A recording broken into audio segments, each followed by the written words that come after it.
गरुड़ पुराण के अनुसार आत्मा शरीर छोड़ते समय किस अंग से निकलती है? गरुड़ पुराण हिंदू धर्म के 18 महापुराणों में से एक है, जिसमें मृत्यु, आत्मा, पापुण्य, यमलोक की यात्रा और आत्मा के शरीर त्याग के रहस्यों का अत्यंत विस्तार से वर्णन है।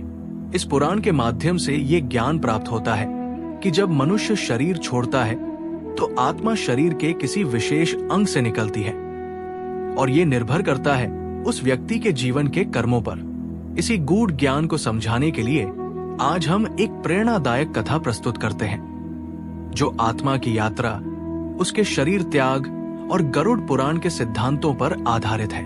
वीडियो में आगे बढ़ने से पहले हमारे YouTube चैनल जीवन ज्ञान संगम को लाइक, सब्सक्राइब करें। दो भाइयों की भिन्न जीवन शैली। प्राचीन समय की बात है। कुरुक्षेत्र के निकट एक गांव में दो भाई रहते थे, सत्यनारायण और विशंभर। दोनों किसान थे, लेकिन स्वभाव और आचरण में जमीन आसमान का अंतर था। सत्यनारायण धर्मपरायण, दयालु और संयमी था। वो प्रतिदिन सूर्योदय से पूर्व उठकर स्नान करता, तुलसी को जल देता, गौ सेवा करता और किसी भूखे को बिना अन्न दिए भोजन नहीं करता। दूसरी ओर विशंभर लोभी, क्रोधी और भोगी प्रवृत्ति का था। वो हमेशा धन संग्रह में लगा रहता, झूठ बोलता, दूसरों की जमीन हड़पने की चाल चलता और अपने बूढ़े माता पिता तक की सेवा नहीं करता। उनके वृद्ध पिता शिवराम जी ने अनेक बार विशंभर को समझाने की कोशिश की, पर वो हर बार उनका अपमान कर देता। सत्यनारायण की दिव्य अनुभूति। एक दिन सत्यनारायण तपस्वियों की एक टोली के साथ नदी किनारे बैठे एक साधु से मिलकर लौटा। साधु ने उसे गरुड़ पुराण के रहस्य सुनाए थे और विशेष रूप से आत्मा के शरीर त्याग की प्रक्रिया बताई थी। साधु बोले, बेटा, जब मनुष्य मरता है तब आत्मा शरीर के किसी विशेष अंग से बाहर निकलती है। ये उस व्यक्ति के संचित और प्रारब्ध कर्मों पर निर्भर करता है। सत्यनारायण ने जिज्ञासावश पूछा, गुरुदेव, कृपा करके विस्तार से बताइए कि आत्मा किस अंग से निकलती है और उसका क्या अर्थ है? साधु मुस्कुराए और बोले, गरुड़ पुराण का ज्ञान, आत्मा के शरीर छोड़ने के मार्ग। हे वत्स, गरुड़ पुराण में भगवान विष्णु ने स्वयं गरुड़ जी को बताया है कि जब कोई प्राणी मृत्यु को प्राप्त होता है तो आत्मा शरीर के उस अंग से निकलती है जो उसके अगले जीवन को दर्शाता है। इसके अनुसार सिर, ब्रह्मरंध्र। यदि आत्मा सिर के मध्य भाग यानी ब्रह्मरंध्र से निकलती है तो वो मोक्ष को प्राप्त होती है। ऐसा केवल अत्यंत पुण्यात्मा, तपस्वी या भक्ति में लीन साधक के साथ होता है। नेत्रों से, जो व्यक्ति परोपकारी, सत्यनिष्ठ और निष्कलंक होता है, उसकी आत्मा आंखों के माध्यम से निकलती है और वो स्वर्ग के मार्ग में प्रवेश करता है। मुख, मुख से नाक या मुंह। साधारण धर्मात्मा व्यक्तियों की आत्मा मुंह या नासिका मार्ग से निकलती है और वे अच्छे लोकों की प्राप्ति करते हैं। हृदय से, जिनके मन में मृत्यु के समय मोह, क्रोध या अनिच्छा भरी होती है, उनकी आत्मा हृदय से निकलती है। ऐसे लोग पुनर्जन्म के चक्र में फंसे रहते हैं। नाभि से, जो व्यक्ति अज्ञानी और आत्म स्वरूप से अनजान होते हैं, उनकी आत्मा नाभि से निकलती है और उन्हें मध्य लोकों की प्राप्ति होती है। गुप्तांगों से, यदि आत्मा शरीर के निचले अंगों, गुप्तांग या मलद्वार से निकलती है तो ये संकेत होता है कि वो व्यक्ति पापी था और वो नरक में जाता है। एक साथ दो मृत्यु। कुछ वर्षों बाद गांव में अकाल पड़ा, अन्न संकट बढ़ा। दोनों भाइयों की परीक्षा का समय आ गया।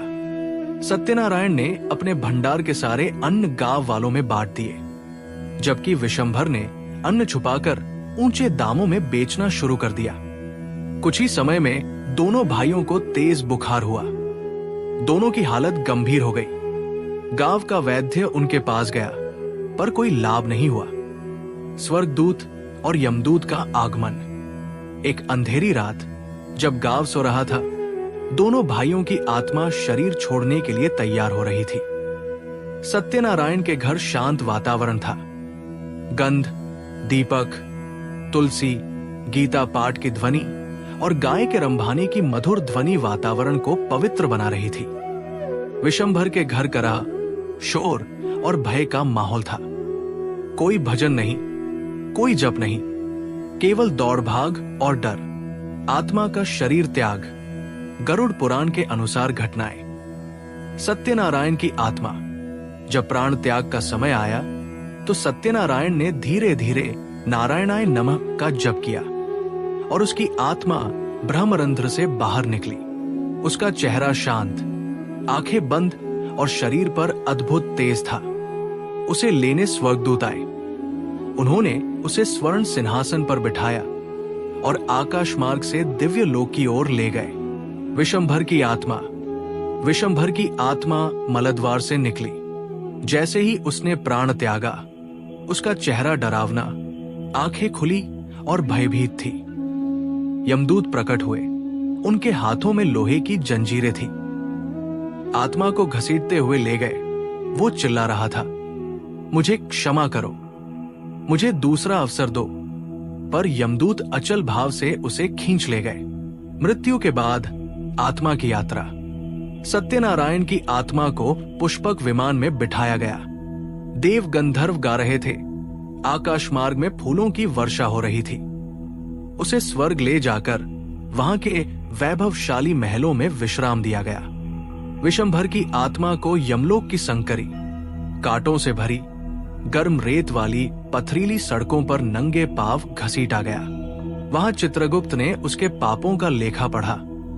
अन्न छुपाना, गरीबों का शोषण, माता पिता का अपमान, झूठ और लालच। उसे नारकीय यातनाओं का दंड सुनाया गया।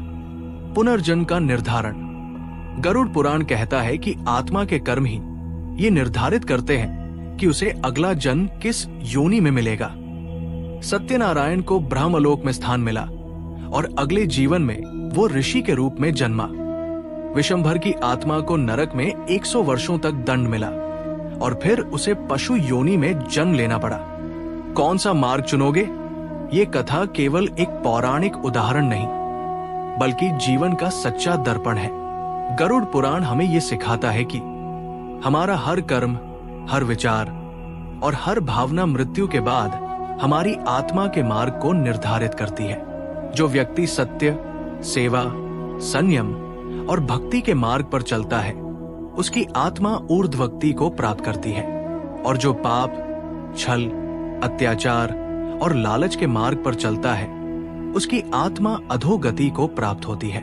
आत्मा की मुक्ति का मार्ग। गरुड़ पुराण ये स्पष्ट करता है कि मनुष्य जन्म केवल भोग के लिए नहीं, अपितु योग और मोक्ष की ओर बढ़ने का अवसर है। मृत्यु की घड़ी किसी को नहीं छोड़ती, लेकिन जो मृत्यु से पूर्व अपने कर्म सुधार लेता है, वही आत्मा ब्रह्मरंध्र से निकलकर परम पद को प्राप्त करती है। तो आइए हम सब ये संकल्प ले कि इस शरीर में रहते हुए ही सत्कर्म करें, दूसरों की सेवा करें, ईश्वर का स्मरण करें और अपने जीवन को उस स्थिति में ले जाए जहां हमारी आत्मा ब्रह्मरंध्र से बाहर निकलकर मोक्ष को प्राप्त करे। कर्मों का लेखा अमिट है। मृत्यु के समय सब स्पष्ट है। जिसने जैसा किया जीवन भर, वैसा ही मार्ग आत्मा को प्राप्त है। आज के लिए बस इतना ही। मिलते हैं न्यू वीडियो पर। जय हिंद, जय भारत।